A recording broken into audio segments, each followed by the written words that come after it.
He wanted a laugh. He wanted to puncture the quiet with a little mischief, toss a bone to the cameras, let the lights love him for how fearless and funny he could be. He pointed to a woman in the fifth row wearing a winter coat in August, and the single note she played returned his name like a blade through silk. Before we begin, if this kind of story speaks to your heart, feel free to share where you're watching from. It's always beautiful to see how far stories like this can travel. Enjoy the story. Chapter 1, the joke: the hall wore elegance the way ice wears a sunrise. Gold leaf and velvet, an ocean of lenses waiting to catch a ripple, the concert page a pamphlet of saints, Rachmaninoff, Scriabin, Liszt. Andre Vale had already made them gasp twice tonight, once with a Schumann that bled like winter berries, once with an encore of his own composition, a thing with rain in its bones and smoke in its throat. He grinned slick as lacquer when the last shimmer faded and the applause stood up and roared until it had no throat left. "Shall we have some harmless trouble?" He said into the microphone. He was fluent in applause the way surgeons are fluent in blood. "A game. Anyone brave enough to sit at the bench for a moment. I promise the Steinway is very tame. I untamed it myself." Laughter. He let it ripple. He scanned the bright dark, looking for a face that would reflect him back just so. He wanted someone unthreatening, someone adorable. Someone who would make a sweet, forgettable mistake that he could cushion with charm. He found her like a wrong note in a perfect bar. Fifth row, aisle. A woman in a gray wool coat that looked rubbed by many winters, hair tucked into a cheap scarf the color of salt. Her hands were folded into the coat sleeves, and her eyes were the color of water under ice. "You," he said, already performing a bow in her direction. "If you don't mind, yes, please."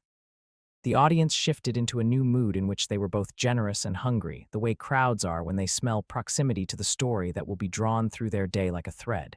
She stood. There was no confidence in the way she rose. There was a slowness, yes, but not the kind that meant fear. It was the slowness of someone who doesn't try to impress chairs when leaving them. On stage, she looked wrong in the light, like a photograph printed on the wrong paper. The coat swallowed her, but when she approached the bench, she put one hand on the wood and, without looking, reached for the lever and lowered the seat by precisely one notch. The cameras caught that. Later, they would replay it so many times that the dust on the lever would come to have a narrative of its own. "I can put the sustain on for you if you want to be a symphony," he murmured, doing his bit. Tight, clever smile. The hall chuckled obediently. She didn't look at him. "I'll need the soft pedal at first," she said, her voice small, unembellished. "Please." He blinked. He was used to and I don't know, and I can't. He flicked the left pedal with his shoe the way a man flicks a cigarette away from a porch. "Anything else?" he said to the crowd now, lifting them in his palm. "Should I pour her tea?" A few scattered snorts of laughter. The woman remained somewhere beyond the joke. She placed her palms above the keys and didn't touch them. Her hands trembled, but not with nerves, with the faint tremor of someone whose muscles only trust themselves once they have begun. He leaned against the piano with deliberate casualness, one foot crossed over the other. He never sat with amateurs. He hovered, gently, as a kind of guardian who could scold at any moment. He was beloved for that stance.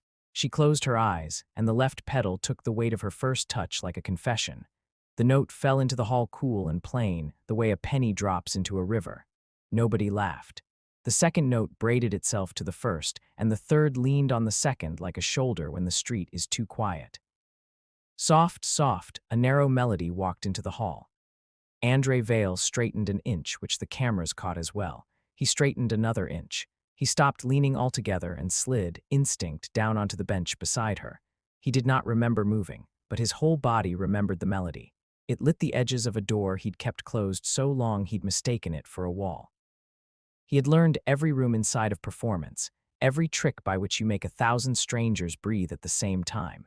He knew what a titter was, what a sigh was, how tears sound a long way away. But he had never before heard 500 people empty themselves of laughter in the middle of a joke. He knew this song. It was a river narrower than a hand, a path down which a voice went to fetch him when he was 7 and didn't want to be fetched. It was not Schumann or Scriabin, and not his own. It was a lullaby with its nails broken and its hem dragged through a half-acre of fear, a C minor that opened like a storybook with its spine cracked. Someone used to hum it with a thread of iron in her throat so the wind couldn't tear it. He was not thinking. He lifted his right hand and laid it somewhere she had left space, a slow harmony like someone turning up the lamp. She didn't startle. She let him go with her as if the space had always been his. The hall held its breath to see if breath withheld could change anything. "Do you want me to stop?" he heard his voice say, softly, corridor soft, voice soft. The microphone had been turned down, or perhaps the man at the board had simply stepped away from his panel and forgotten the world. He realized he was not speaking to the woman in the coat. He was speaking to his own steadiness. "No," she said, and her hands grew sure in a way that had nothing to do with him. "You've been waiting long enough." He didn't know why that sentence felt like a match struck in a room underwater. He only knew that the audience was not looking at their phones at him, at the ceiling. They were not looking at each other. They had remembered how to look at a pair of hands and mean it. The melody widened and revealed a bridge he had not noticed when he was a boy. It tilted toward a minor sixth that he had erased when he arranged a certain piece for his second album. He had told the press the melody had come to him walking home in the rain, the city's lights broken under his feet. He had told himself that, too, and because he had himself in his pocket, he believed it when his publicist wrote the story out with cleaner verbs. But here it was, the rain, the broken lights, the thread of iron. He had not created it, he had grown inside it. Something he had believed was invented leapt up and barked its name at him. You can watch a man on stage become a boy again. Cameras don't catch it. Cameras catch cheekbones and good lighting. But you can feel it when the pianist's back forgets its posture and remembers a kitchen chair. His throat closed. He didn't cry. He didn't have a tear to give anybody. He played and she played, and together they pulled that narrow river into the hall until it ran between the rows and around the shoes and over the gold leaf. When she finished, she let the left pedal up as if she were lifting a palm from a forehead. The last sound hung and then turned into air. No applause. The hall forgot applause existed. What came instead was one person, maybe 5 rows back, who said, "Oh," the way a person says "oh" by accident at a grave and then doesn't speak again. Andrei's hand was still on the keys. He turned. The woman's eyes were clear with a calm so unnatural he wanted to call for someone to help. "Where did you learn that?" he asked. He had not learned to be careful on stage. Careful is the opposite of what sells. He always knew what the crowd wanted. He was wrong now. She looked at him like a door looks at a hinge. "I taught it to you," she said. The hall made a sound like a lake catching its own reflection wrong. Chapter 2, the name under the noise boom mics are not made for whispers. They swung in like birds but gathered air and rumor. Somebody's phone began to vibrate itself to death inside a purse. The manager, somewhere offstage, began to move. Later, he would swear he had not run. His shoes were not built for running. But the camera would catch him trotting, red in the face, the tilt of a man who has calculated 1,000 contingencies and is suddenly in a room he never knew existed. Andrei's laugh could unfreeze a mortal sin when he chose to use it. He didn't choose, he stared. The stool, which he had adjusted 100 times in 100 cities, was suddenly very, very loud. He wanted to lower it, to raise it, to tune the bench, to fix something. "I don't," he began, and the woman did something that most people who stood next to him on stage never did. She put her hand on his wrist. The contact wasn't firm enough to own him. It was not soft enough to be mistaken for air. It was the kind of touch you use when you know 2 facts at once, that somebody is drowning and that if you pull them wrong they will take you with them. "I called you Dima once," she said in a voice that had to travel so far to get past her life that it forgot how to be anything but plain. "Dmitri, when you did not hear me. You were 7. You had eyes like raspberry tea and a scab you wouldn't stop picking by your elbow." He nearly laughed then, nearly found his way back to surface with the rope of a joke. "Everyone has an elbow," he could have said. "Everyone has a scab." But there in the hall, where gold leaf was carved into laurel that had never touched any soldier's head, a man remembered the taste of blood by his elbow. It was copper, and on the day he bit through the scab, he had emptied a jar of screws onto a table and sorted them into families because there was a storm. He looked at her. He heard the storm. "If this is a bit for the cameras," his manager hissed in his ear as he leaned in too far, "you're a dead man." He lifted her hand from his wrist, and he did not let go. He stood, and the microphone in his hand swung like a pendulum. "Who are you?" he asked. It was a good question. He wished, for the first time since he'd learned how to get what he wanted by wanting it, that the answer would be something he could fold into a caption. She took off her scarf. The hair underneath was more gray than anything else and cut too bluntly to be fashionable. Around her throat there was a narrow white line, a scar like an unplayed string. She stood at an angle that made him dizzy because she was angling herself toward the past. My name now, she said, is Mara Lysenko. She paused, as if listening. It wasn't always. There was a sound from the back of the hall now, a chair going over, someone leaving quickly. The manager hissed again, but his hiss broke into something else, a prayer to no one and nothing, the word please falling with no noun attached. Mara's eyes did not leave Andrei's. She whispered something like a spell, but it wasn't one. It was his name. Dmitri.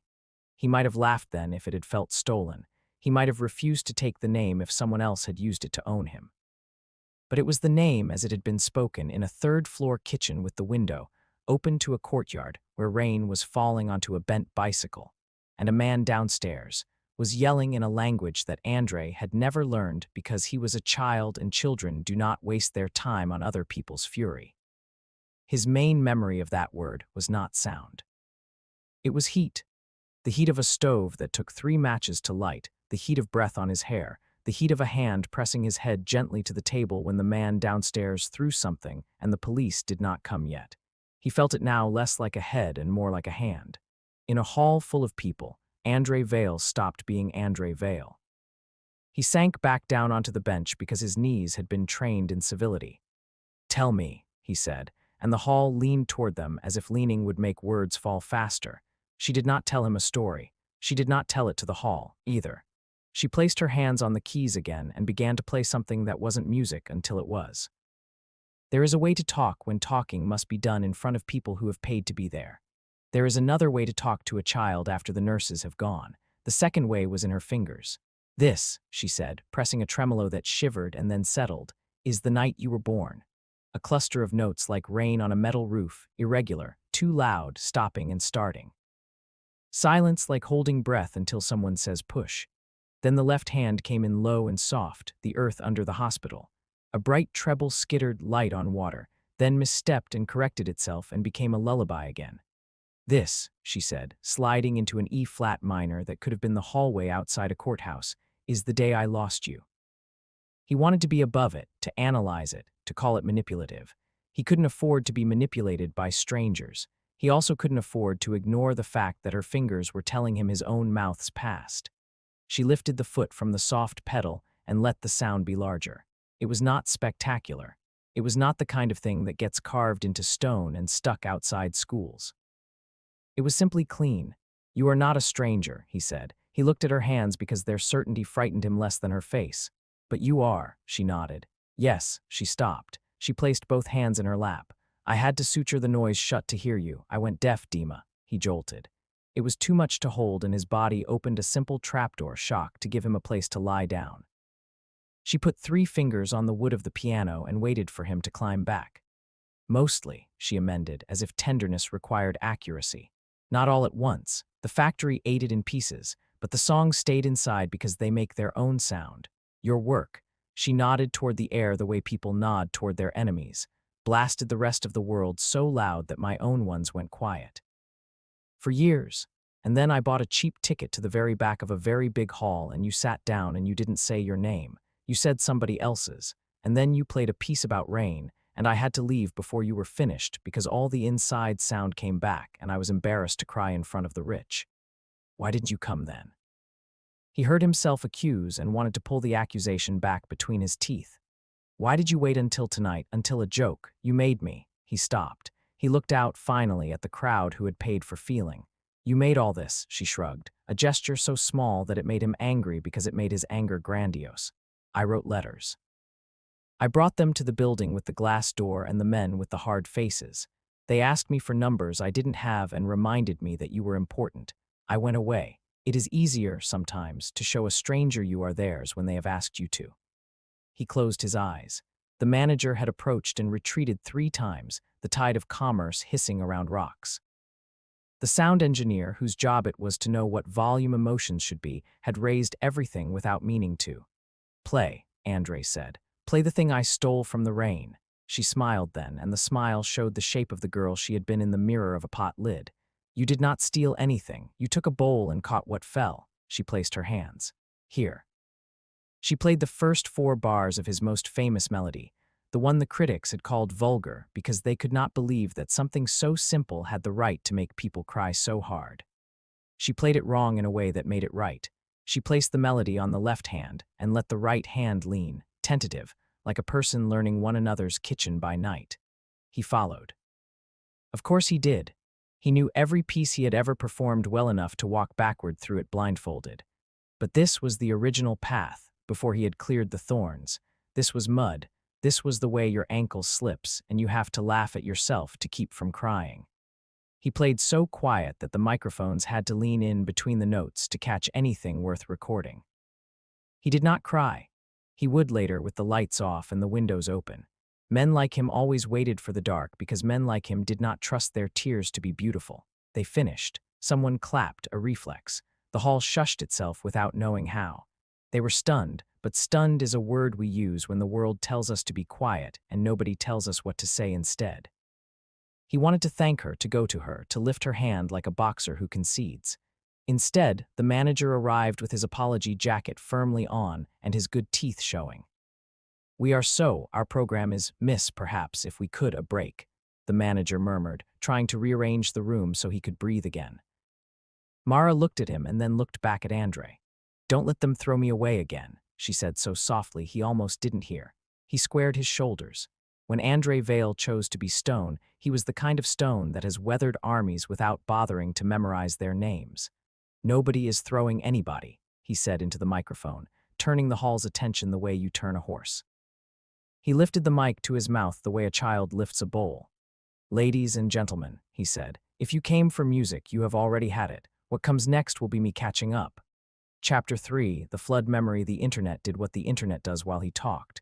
It searched, split, shined light, invented, attached and reattached facts. A few minutes of video, a woman in a gray coat, a famous man saying Dima into a microphone. It traveled like fire and like mercy, both. Inside, where his pulse lived, Andre told them what he remembered. He did not remember a mother's face clearly. He remembered the underside of her jaw because that is the part of a face a child sees when he is small and held often. He remembered a kitchen with white tiles cracked at the edges. He remembered the way she lifted her hand to shield the kettle's steam and the way she patched a curtain because patches are just quilts that haven't started telling stories yet. He remembered, with a precision that embarrassed him, the exact weight of his favorite spoon. He remembered soap that wasn't kind enough. And he remembered the piano that lived in the room down the hall where he was not supposed to go because Mrs. Polunin slept odd hours and would bite your head off if you woke her up. He had gone anyway, small boy skeleton in big boy sandals, because the night was thick with yelling. And sometimes, if he found a sound that didn't want anything from him, he could breathe again. The instrument was old and smelled like the inside of a drawer where someone kept handkerchiefs, too nice to blow your nose with. He'd pressed a key and had felt the vibration more than he'd heard it, the cheap wood of the key trembling under his finger. He had pressed another and another.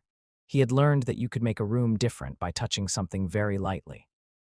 Later, after the courthouse and the policeman, who used the wrong name because it was the one printed on the paper the man downstairs had given him, after the building with the iron gate that liked to catch fingers like fish, he had been a boy in a room with beds that had numbers, and he had learned he was number 6. The number was stitched on his pillowcase. He had slept with his head on the 6 because numbers have to make sense or else the dark takes them. The woman's face had drifted through once, twice. Some days the face was nothing. Some days it was the only thing in the world, and it was not present in any way that could make a difference. Someone taught him at the orphanage to put his left thumb under, that it would be easier if he did. Someone showed him that if you made your hand into a spider and whispered nice things to it before you tried to play, it wouldn't be so angry about what you asked of it. A volunteer with hair that had its own life. A man who tuned things because he could not tune himself. A woman who brought soup and learned to be quiet around children because good soup asks nothing of you except to make a mouth. He said all this badly, the way a man says a poem that he has not read in 20 years. The hall did not correct him. The hall sat and remembered a few ordinary things about its own life and held on to them because ordinary was suddenly what the story required. He looked at Mara again. She did not drink the attention like a thirsty thing. She let it go by like a river that would find its own way to a lake. I needed your new name, she said. Somebody took it to keep them safe and then someone else made it into a neon sign. I was not in the city where the neon is. I had to follow it. people were kind. A girl from the bakery printed tickets and told me to use the back door. There is always a girl from a bakery. There is always a back door. This was a bad joke, he said into the microphone, and the hall exhaled because it was relief and confession at once.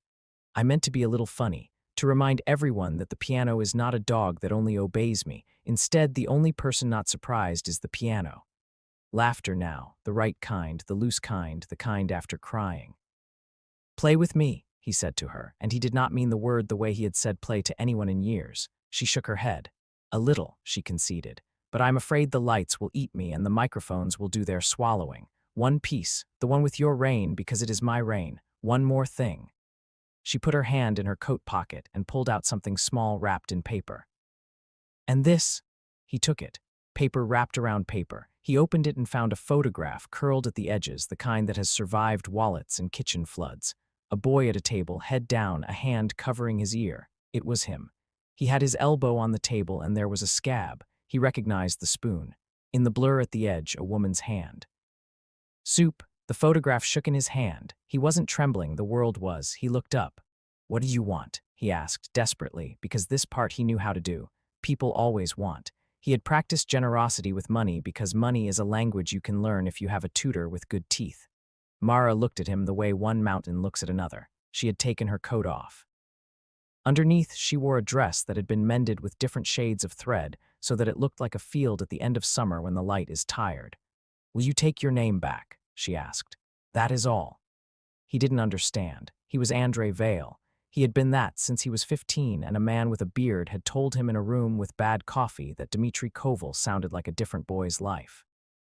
He had liked the neatness of the name Andre. It had the edges of a suit that looked good on him. His old name had been a coat with someone else's patch on the elbow. Take it where? He asked, and he hated himself because the question made his mouth feel expensive. Into your throat when you speak to yourself in the shower. Into your palms when you lift your hands. Say it sometimes. It doesn't have to be on posters. He stared at her, and the relief that hit him should not have been as strong as it was. He felt like someone telling a border guard that he has nothing to declare. It is not humility, it is exhaustion. Yes, he said. Yes, I can do that. She folded his fingers around the photograph. Chapter 4. What the crowd saw to those watching. The night went like this. A famous man tried to be the sun and called a moon onto the stage to show how things glow. The moon was a mirror. It showed him his own boy. The hall grew quiet in the loud places. The manager made faces like a mime trapped in a thunderstorm. The woman was not polished, but she had a way of touching that made polish look silly. What the stage hands said afterward, smoking in the alley, was that the bench had made a noise it didn't usually make when she sat down. They decided the noise was destiny because men who move furniture for music like to give the furniture ideas. What went through the mind of the sound engineer, whose name was Gabriel and who had a scar on his left wrist from a cat who did not want to be saved, was that he had never heard someone play under the microphones like a secret meant for everyone. He would go home, he promised himself, and not talk at dinner. He would let the quiet show him what it had on its tongue. On the internet, the story split in 4, the deaf mother of secret child found through music, the stunt that broke the machine, the humbling of a genius, and who was the guy that ran out of the back of the hall. The last one would take longer to chew.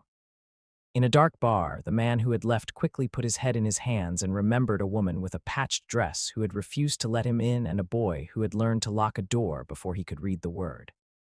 He would dial a number and hang up 5 times. He would tell himself he was saving someone. He would tell himself a lot of things. He would not be wrong about all of them, but in the hall only one thing mattered. Andre put his fingers back on the keyboard and nodded at Mara. She nodded back. They played the rain. They began with the original lullaby because that was the river. He placed the melody where it belongs when you are not trying to be a god, inside the left hand, because that is the hand that carries the groceries home.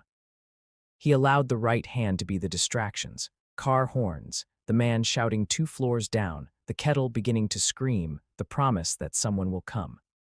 He had played this piece 100 times as a man alone in a suit. He had never played it where it lived.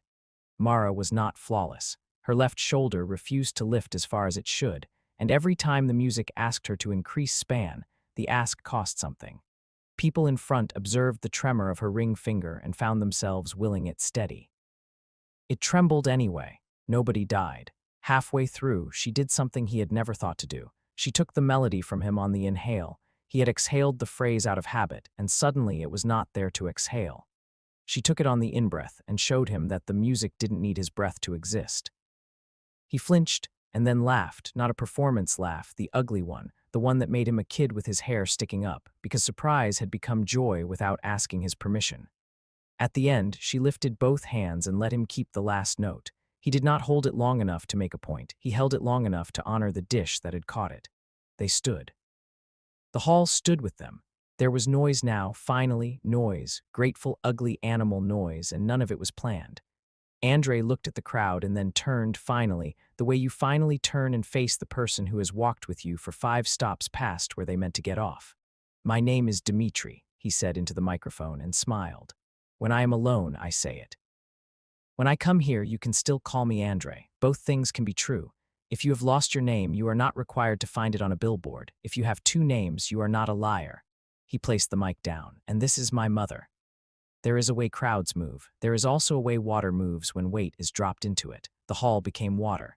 They leaned forward, then backward, then forward again. A clutch of cameras went off and then stopped because photographing tenderness feels like theft even for people hired to steal. "Not lost," Mara whispered into the space between him and the world. "Hidden. I am not good with microphones." He laughed, and then he remembered to be afraid because you are supposed to be afraid when your life shifts on a stage. The fear came late and mild, like an uncle who has missed his train. He had no room for it now. He had to listen to the woman who had taught him to hear. Chapter 5. Twists in the hall. It would have been beautiful if the rest of the night had been this simple. A sun, a mother, a river.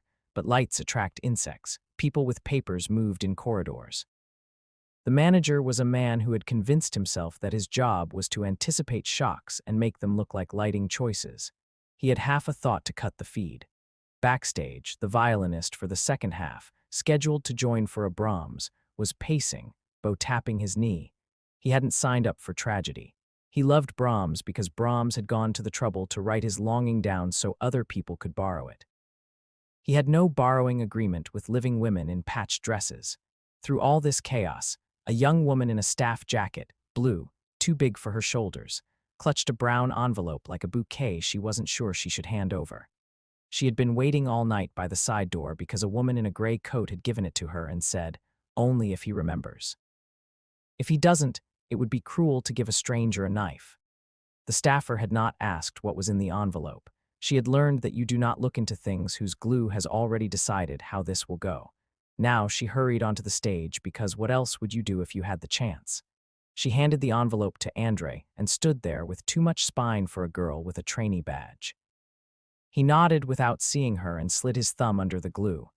Inside the envelope was a letter folded in thirds and a page of music written in pencil, the notes pressed too hard because the pencil had been cheap. The letter was dated in an ink that had been cheap too, 15 years ago. 10/8/3. This was a one-person archive of trying. The letter at the top read, "Dima, I am writing because not writing makes me tell myself lies. I am not brave. If this reaches you, the woman who handed it to you is braver than I am. Your father was not a good man with me. He might not be a good man now. He loved you the way boys who were not loved in the right colors love. They throw stones at the windows to see if the light will break. I loved you the way mothers who learn to shut doors love. We keep keys in our mouths. Forgive me. I placed you where you would be fed and seen and hated only by people paid to hate. I did not have money to buy safety. I thought I could pay with distance. It is too late to apologize in the voice I want. I do not know how to make my life a sentence that ends beautifully. I listen every day in a world that took the strings away. The songs come through anyway. Today I heard one with Rain. You played it on a radio interview and thanked a man who has never cooked soup. I am proud. You are allowed to forget me. I am not a test. If I have done any magic, it is that I have kept my hands off of you long enough for you to become what you became. Keep your thumb under. Mama, he did not need the tissue someone offered him. He didn't plan to come apart. This was not that. He folded the letter back into the envelope and held it the way a person holds a bird with one broken wing, not too hard, not too soft, the prayer being that bones know what to do if you give them quiet. He lifted the page with the pencil notes. He stared. The melody was there, the one he had carried into studios and onto stages. It sat on the staff with the evening on it. Above it, written in the same hard-pressed pencil, just 3 words for Dimitri's hands. He turned to Mara and nearly made a sound that would have embarrassed him for 15 years. The woman in him who had taught him to be a man. He met her in her eyes. He nodded like a boy.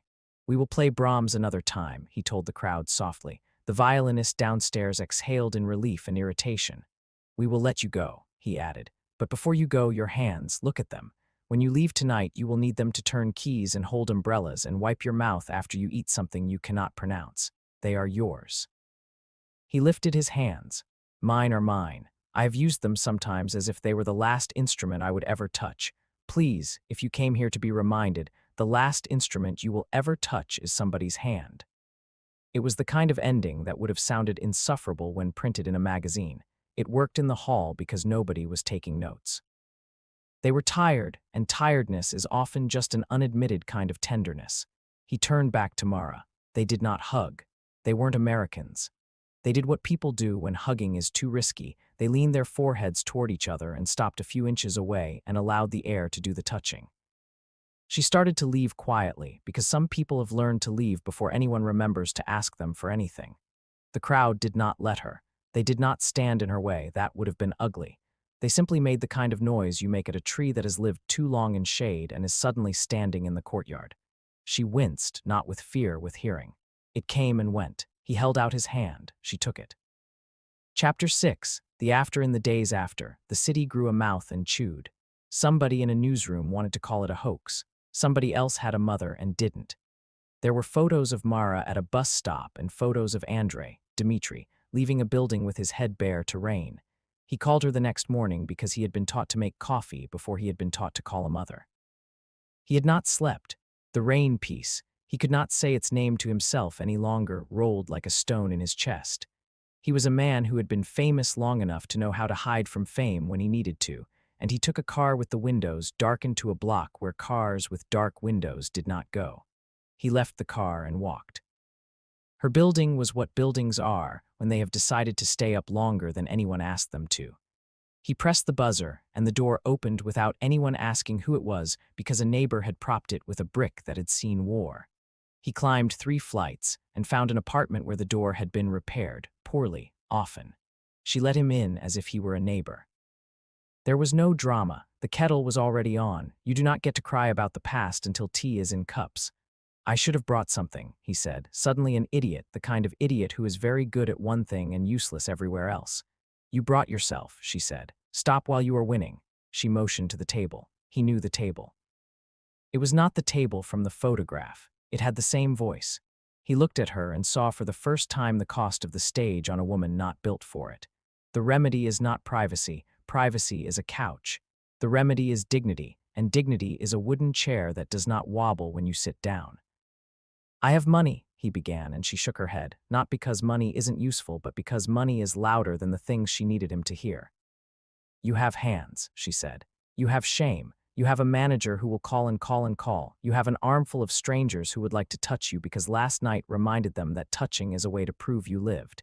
You also have the ability to shut doors. Use it. Use it kindly." "I want to fix it," he said. He had always been a fixer because he had lived too long among things that broke. The nothing between us, the years, the rain." She poured tea. "The rain takes care of itself. Our job is shoes." He laughed then, because this was better than the rooms where men with suits told him how to tell his story. He drank tea that tasted like pennies and heat. "Will you sit at piano with me again?" he asked. "Not tonight. A room with no microphones. I want to learn the parts I changed. I want to see the part that made the sound that I took and ironed." She nodded. "There is an old upright in a church I go to when the world is doing too much. The pastor owes me 3 favors because I mended his wife's coat with the good thread. Wednesday afternoon. It's quieter then. God is busy on Wednesdays. He leaves the small rooms to us. He came on Wednesday. He arrived early because a prodigy's sin is tardiness, and he wanted to atone. He tuned the church's upright with his fingers the way you tune a child's mood with a cookie and patience. He had never tuned a piano. He had never tuned anything. But he sat and played the same chord until the instrument understood it had been heard. She arrived with a bag of bread because bread is ritual. She sat. They played. "Your hand," he said at one point, reaching out because he had been given permission. "It trembles. Can it be?" He did not want to say fixed. He did not want to be the man who wants to fix tremors. "It trembles," she said. "It was hit once, by the machine. It will always tremble. When I play, it quiets for a while because somebody is listening." He wanted to ask about the father he had imagined better than he had been, the man who had left the hall in an embarrassed hurry. He didn't. "You do not center men who leave the hall," he asked instead about lullabies. She sang him one with such fierce foolishness that he laughed, and then cried into the inside of his elbow where nobody could see. He brought pages of music the next week, and the week after. She brought letters he hadn't received and recipes he would ruin and stories about being 16 that made him look at the window, because the window had held all the eyes that had no right to the girl she had been. They stitched a quilt that was more honest than warm. They sat under it anyway. The internet quieted because the internet likes to lick wounds until they bleed and then grows bored. The reviewer for a magazine that still printed on paper wrote a column about authenticity that made Andre throw up in his mouth and then hate himself for the waste. He recorded the rain piece again, this time from the church with the beastly upright, leaving in the creaks and the cough of the pastor who had caught something because he never dressed right for weather. He did not release it on a platform that would count the clicks. He sent it to people he knew needed it and told them not to send it around like a postcard. Some of them did anyway, because sharing and stealing share a sling. He played big rooms too because bread must be bought. Each time he told the story badly and true, how he had made a joke and the joke had taken him to the door he had painted over. He said his name under his breath. Once someone heard him and shouted, "We love you, Dmitri." It embarrassed him and saved him simultaneously. Then, because nobody is granted one kind of suffering at a time, Mara got sick. Softly at first, a stomach that refused, a breath that counted wrong. They sat with a doctor who had the good sense to arrange her face in a way that made space for both of them to be children and adults at once. The word was cancer. It was the boring kind, the kind that ate you gradually, the kind that is everywhere and therefore nowhere. It would not make the news. It would make mornings. "I don't want to die," she said one day with such reluctant clarity that he wanted to applaud. "But if I do, you must promise me that you will not write a symphony about it." He laughed, then obeyed. He wrote instead something small enough to fit inside a pocket. He called it The Shoulder of the Rain. He wrote it for her left hand. There was one more twist, that man in the bar. He did not reappear. He sent a letter with a confession that was part apology, part excuse. He had left because he could not understand that someone who had survived him could stand on a stage and be beloved anyway. He signed it with a name that had never belonged to either of them. Andre put the letter in a drawer and lit a candle without meaning to be symbolic. Chapter 7, the last room they played once more together in public, because stories like to check on themselves before they end. It was a small room in a library with ugly carpet and light that did not flatter anybody. 10 people came because libraries are not built to hold fame. He introduced her as a neighbor brought by weather. She introduced herself as someone who had saved up to buy a coat that did not yet exist. They played the original lullaby, and then a song she had written when she was 19 for a boy who had been convinced he could fix her poverty with a letter he never sent. She had written it under a bridge because a train was passing over and trains make the best metronomes when you cannot afford one. When they finished, a child in the front row, 7 maybe, asked Andre if it hurt. "The playing," the child said. "Does it hurt?" "The playing?" He looked down. His laugh came from somewhere clean. "Yes," he said, "but not the way you mean. It is the kind of pain you pay for with the rest of your life, and after that, you are free to sit at silly tables with strangers and drink tea that makes your teeth hum." The child nodded gravely. The mother next to the child wrote something in her phone that she would later regret, because sometimes holding people's sentences makes them turn to glass. They went home. They lived across a city from each other that now felt smaller because they had learned the corners where the air decided to be kind. He played in halls that smelled like money and in rooms that smelled like onions. The applause did not always know the difference now, and that suited him fine. When Mara died, it was as she had lived, without costume. He was not there when she left because leaving is private. He had visited an hour before. He had tucked the sheet. He had left her kitchen a little cleaner than it had been and put the kettle in the sink to soak, because even in grief there are kettles. At the funeral, if you could call it that, it was a gathering of people who had loved her in increments. A woman he did not know stood and spoke about how she had mended the lining of a coat for her when the world was in pieces and refused payment. The pastor, who was too fond of metaphors, stayed quiet at the last minute. Someone sang badly. It was perfect. After everyone left, he stayed and sat on the step outside the church and said his name into his hands until it felt like a heartbeat. Dmitri. He said her name aloud once. Mara. The syllables did their small work. He did not ask the sky for anything. The sky was tired too. He went home and did not write a symphony. He did write a letter for no mailman. It said, "Mama, I played. It hurt. I will keep my thumb under. I will try to fail beautifully." He put it on his piano. It did not need a stamp. Music is a postman if you let it be. Chapter 8. The conclusion you don't forget. Months later, he walked onto a stage in a city that had not yet tired of telling itself it was important. The hall was white this time, modern, angles like a kitchen knife. He bowed because that is the way you say thank you when you may never see these people again. He played without a program. He played one song, then the next. Then he turned to the microphone one last time and told the story again, badly, because truth is a poem you recite with the wrong words and the right eyes. "I asked a woman to play," he said, and the crowd laughed because they knew the meme iteration of the story even if they had not earned the ache. It was supposed to be a joke. The joke was that I thought the piano was my pet. It was not. It was my neighbor. It had been holding on to a song for 30 years and had decided it had had enough of waiting. He smiled toward the wings, toward the empty space where a patched dress could have hung if patched dresses hung in wings. "She brought me my name and then died. That is the short version. The longer version is that she taught me not to use names like armor." He placed his hands on the keys and, without warning the hall because warnings make liars, he began to play something they had never heard. It was not virtuoso. It would not become a ringtone. It did not peak. It did not even resolve. It moved in a circle the way a hand moves when it irons a shirt you wear when you need to borrow courage. He called it the joke and after, because life has a sense of humor when we do not. People stood and applauded as if applause were a tax on survival. In the green room, his manager sat with a paper cup and two eyes gentled by time, which is to say they were now eyes that understood they were using borrowed light. "I was wrong that night," he said when Andre came in, and the confession was the kind you make when you have waited great pieces of life to say it. "I wanted to control everything. I forgot that we sell the lack of control. That's what they pay for. It was wrong of me to try to cut the feed. That was yours." Andre half smiled. "It wasn't mine either," he said, "but I took it home. That is all any of us can do, isn't it? Take what isn't ours and carry it like we have permission." "Do we?" the manager asked. He thought of a gray coat and the quiet way a woman can play a note she cannot hear because she trusts the world to be there where she left it last. He thought of a boy pressing his thumbs under and finding a way through noise that wanted to own him. "Yes," he said, "sometimes.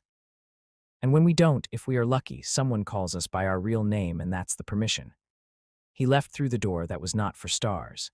In the alley where the air smelled like heat on metal and somebody had spilled beer in a hurry, he paused and put his hand flat on the brick. It was cool. He said his name softly, and the brick did not swallow it because names are not meant for bricks. He smiled. A woman passed, carrying a violin case and wearing a scarf too thin for the night. She nodded, neighbor to neighbor. He nodded back. "Do you play?" she asked, not recognizing him as anything but a man with his hand on a wall he was not fixing. "A little," he said. "Me too," she said, and went on. He walked the other way, into the part of the night that belonged to the after of concerts, which is to say the part of the night that belongs to the living. In the end, nobody remembered the joke. They remembered the sound of a woman playing the first note of a life and what that particular silence afterward felt like. They remembered a man finding his name in public without bleeding to death. They remembered because the body remembers, the way a left pedal feels when you press it down like a prayer and the room obeys. And when the clip of that night years earlier resurfaced in somebody's feed, between a cat knocking over a glass and a politician forgetting the word for honesty, somebody watched it and didn't just watch. They wrote to someone they had stopped writing to and said simply, "Do you remember my name?" In a small kitchen somewhere with tiles cracked at the edge, the kettle hissed and the hand lifted to shield the steam. Somewhere else, a piano waited for touch and did not get bitter. In a hall with gold leaf, a chair made a noise that meant it would keep holding up strangers without complaint. And in the spaces where jokes turn into doors, a boy kept his thumb under and walked through.